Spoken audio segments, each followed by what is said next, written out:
Serius deh guys, sebenarnya WWE lagi ngapain sih sama Liv Morgan sekarang? Gini ya, ayo jujur-jujuran bentar. Kalau kalian baru nonton Raw lagi setelah sebulan absen, wajar banget kalau kalian gak sadar kalau dia itu sebenarnya Women's World Champion.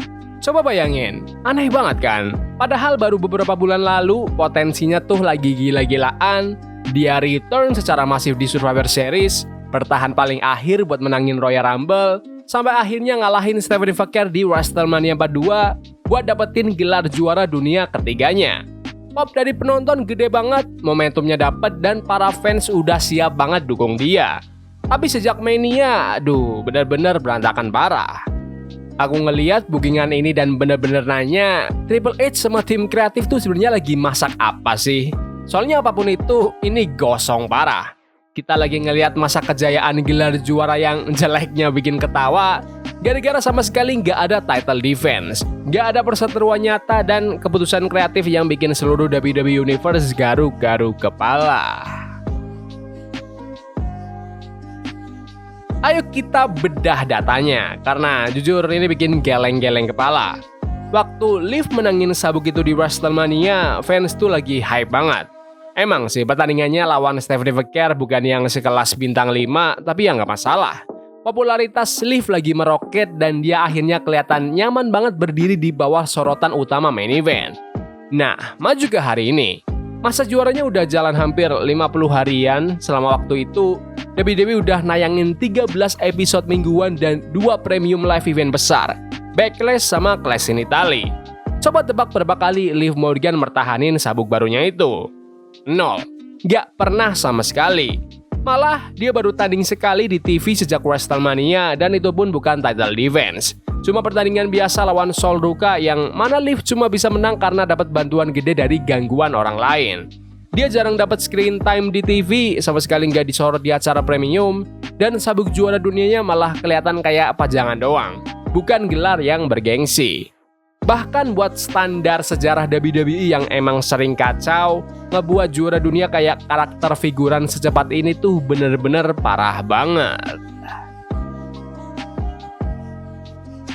Tapi oke, mari kita lihat dari sudut pandang lain. Kadang-kadang seorang juara emang gak tanding tiap minggu karena mereka lagi terlibat dalam alur cerita besar yang berkembang pelan-pelan, slow burn kan? Sayangnya nggak gitu di sini. Masalah terbesar dari masa juara Liv bukan cuma data statistiknya yang kosong, tapi dia tuh nggak punya musuh bebuyutan atau feud yang benar. Alih-alih jadi pusat perhatian di divisi wanita, WWE malah ngebuat Liv kayak pemandu sorak. Minggu ini dia ngebantu Roxanne Perez dan Raquel Rodriguez buat ngejar sabuk tag team. Minggu depannya dia jadi manajer buat Dominic Mysterio dan JD McDonough. Waktu lagi ribut sama Finn Balor. Dia tuh intinya udah kayak anggota tetap di markas Judgment Day, tapi pas giliran rivalnya sendiri, sepi banget, gak ada apa-apa. Dan bukannya ruang ganti Raw lagi kosong ya. Di sana ada Io Sky, Sol Ruka, Lyra Valkyria, Bayley, Becky Lynch. Rosternya tuh penuh banget sama penantang yang meyakinkan. Tapi tim kreatif malah nahan mereka semua di kelas mid-card atau divisi tag team. Jadinya si juara dunia ini benar-benar nggak punya kerjaan. Ini nggak bisa dimaafin sih. Triple H juga bakal pernah lakuin ini ke sabuk juara dunia cowok. Bisa kalian bayangin Cody Rhodes atau Roman Reigns megang sabuk tertinggi tapi sebulan penuh malah kerjaannya jadi manajer terselubung tanpa punya rivalitas sendiri. Kalau misal benar-benar absen gitu kayak Roman Reigns karena nggak ada yang selevel sama dia, it's okay. Tapi di Raw itu banyak banget bintang cewek yang cocok buat nantangin gelar dunia.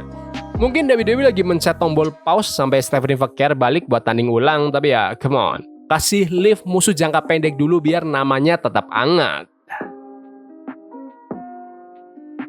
Kalau kalian butuh bukti valid kalau tim kreatif sekarang lagi asal-asalan kayak ngelempar dart sambil merem, lihat aja turnamen Queen of the Ring. Mereka ngumumin baganya dan tara, nama Liv Morgan ada di situ. Hadiah buat yang menangin turnamen ini apa coba? Kesempatan buat tanding perebutan sabuk juara dunia di SummerSlam. Sabuk yang persis lagi nangkring di pundaknya Liv Morgan sekarang.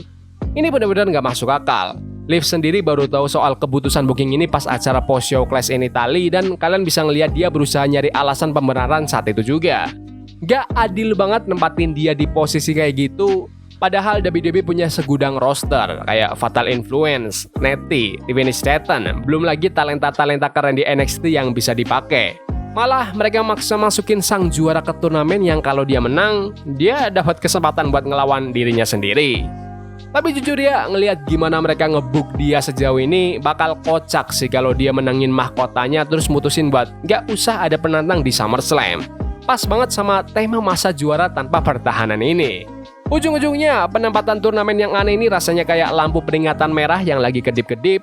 Bikin kita mikir jangan-jangan WWE berencana buat nyopot sabuk itu dari dia dalam waktu dekat, tanpa pernah ngasih dia kesempatan dapat momentum yang berkesan dan dominan. Kasian banget buat Liv karena ini bukan salah dia sama sekali, tapi masa juaranya malah menuju ke arah bookingan terburuk sepanjang tahun ini. Tapi kalau menurut kalian gimana guys? Apa WWE benar-benar gagal total ngurusin Liv atau menurut kalian Triple H punya rencana besar yang emang belum kelihatan aja? Kayak mungkin Liv Morgan versus Rhea Ripley di SummerSlam. Komen pendapat kalian di kolom komentar.